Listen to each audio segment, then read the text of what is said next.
tong kam sia zatin kaming lam in tla thuan rel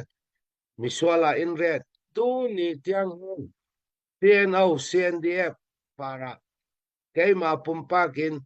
yang si an lungoy law na kantua katua da kaka kasuduzet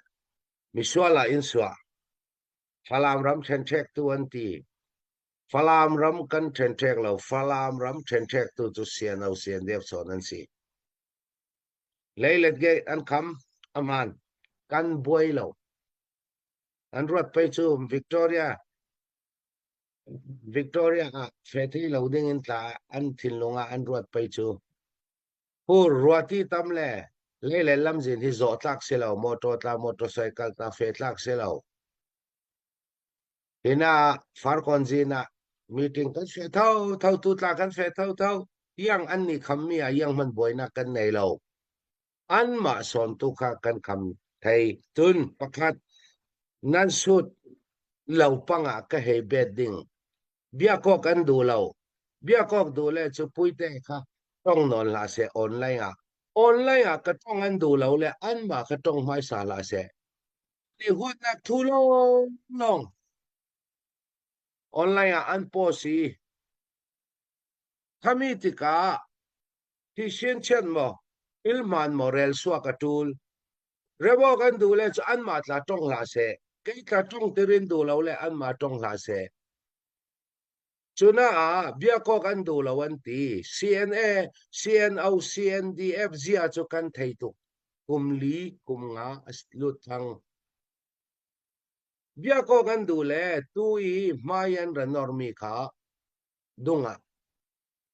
an bek sala tul alan vekin chumi silo le chu mayan nor le kan nor saling maya ka ton pal tangin tumle kakachu boinak en hola kan ruat ding rakap tha jang thon paltang in ratumi main ranor le kan ni ta mai kan nor ding tharwanga anma para amuti si anma ni remok andu lawi chin mi phun sunga fiber war an suak ter du sile chu main ranor vi go coding kan ni chu lailen pive kan kian loading wal ngau ni ramdang kan nei lo wal ngau ramlong kan nei kan mi pi tla ralan zam loading tua kan mi people ni la